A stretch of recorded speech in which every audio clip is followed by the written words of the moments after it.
ওষুধ নিয়ে আমাদের অনেক ভুল ধারণা আছে। যেমন ধরুন, অনেকে ভাবেন কি যে মানসিক রোগের যদি আমি ওষুধ খাই তো এটা নেশার মতো, নেশা হয়ে যাবে, বা একটা সবসময় ঘুম ঘুম ভাব থাকবে। তো এটা কতটা সত্যি? দেখুন, মানসিক রোগের ওষুধ নিয়ে খুব বেশি স্টিগমা আছে লোকে।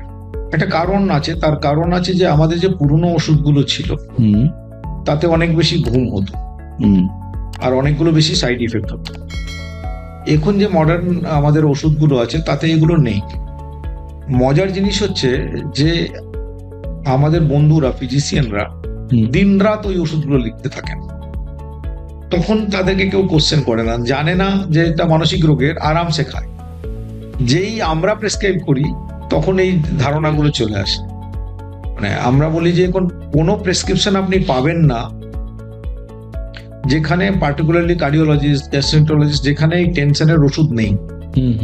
অ্যান্টি ডিপ্রেশন যে নেই, মানে সবারই আছে। আমরা মজা করে বলি একটা ওষুধ আছে অ্যান্টি ডিপ্রেসেন্ট, আমাদের সাইকিয়াট্রিস্ট থেকে সবচেয়ে বেশি এখানে একজন গ্যাস্ট্রোএন্টারোলজিস্ট লেখেন। তো এই ওষুধগুলো খুবই সেফ, সেরকম কোনো এটাও নেই যে এটা নেশা হয়ে যাবে।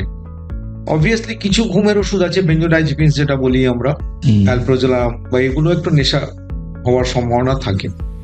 অবভিয়াসলি সেটা লং টার্ম ইউজ করা উচিত নয়, আর প্রেসক্রিপশন হিসাবে মেনে চলা উচিত। আচ্ছা, অনেক সময় মানে এই যে ওষুধগুলো আমরা যখন দেওয়া হয়, প্রেসক্রাইব করা হয়, তখন কি এই ওষুধগুলো কি সারা জীবন খেয়ে যেতে হয়, না একটা সময় পরে এগুলো বন্ধ করে দেওয়া যেতে পারে? না, আমি যেটা আপনাকে বলছিলাম যে এটা ডিপেন্ড করছে কোন মানসিক রোগ, বলতে তো একটা রোগ নয়, অনেকগুলো। কিছু রোগের ক্ষেত্রে কম দিন চলে, কিছু রোগের ক্ষেত্রে অনেক দিন চলে। দেখো, সিজোফ্রেনিয়া তাকে অনেক দিনই দিতে হবে, তাকে খেয়ে যেতে হবে, মনিটর করতে হবে, দেখতে হবে কতদিন তার লাগবে।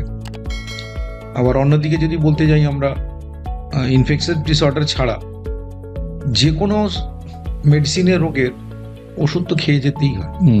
এটা শুধু মানসিক রোগের ক্ষেত্রে নয়, এটা সব রোগের ক্ষেত্রেই একই। একদমই ঠিক। বদনামটা শুধু মানসিক রোগে আছে। মানে আরেকটা জিনিস যে এমনি মানসিক রোগের সমস্ত মানে রোগী যখন ভাবতে শুরু করে আমি এখন ঠিক আছি, সেই সময় নিজের মতো করে অনেক সময় ওষুধ বন্ধ করে দেয়। এটা কতটা ক্ষতিকর?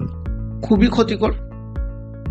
আজকের প্রেসারের ওষুধ বন্ধ করলে যেরকম ক্ষতি, সুগারের ওষুধ বন্ধ করলে যেরকম ক্ষতি, আমাদের ওষুধ বন্ধ, মানসিক রোগের ওষুধ বন্ধ করলেও সেরকমই ক্ষতি হয়। অনেক সময় যেটা হয় যে আমরা বলি যে এই যে ক্রনিক হয়ে যায়, লাইফ লং খেতে হয়, তার কারণটা হচ্ছে যে ওষুধ বন্ধ করে দেয় বলে ব্রেনের চেঞ্জটা আরো পার্মানেন্ট হয়ে যায়। যদি টানা ওষুধটা খেত, হয়তো তাকে সারা জীবন ওষুধ নাও খেতে হতে পারত। মানে এক্ষেত্রে কি যোগা বা মেডিটেশন এগুলো কি হেল্প করে? দেখুন, যে কোনো রোগের ক্ষেত্রে যোগা মেডিটেশন হচ্ছে প্রিভেন্টিভ। মানে এটা হলে রোগকে হওয়াতে আটকায়। যেরকম ডায়াবেটিসের ক্ষেত্রে বলুন, বললে, হাঁটলে, ডায়েট করলে। কিন্তু একবার রোগ হয়ে গেলে এটা সাপোর্টিভ ট্রিটমেন্ট, এটা ট্রিটমেন্ট নয়, তার সঙ্গে তাকে ট্রিটমেন্ট করাতে হবে, নাহলে রোগটা ঠিক মতো চিকিৎসা হবে না।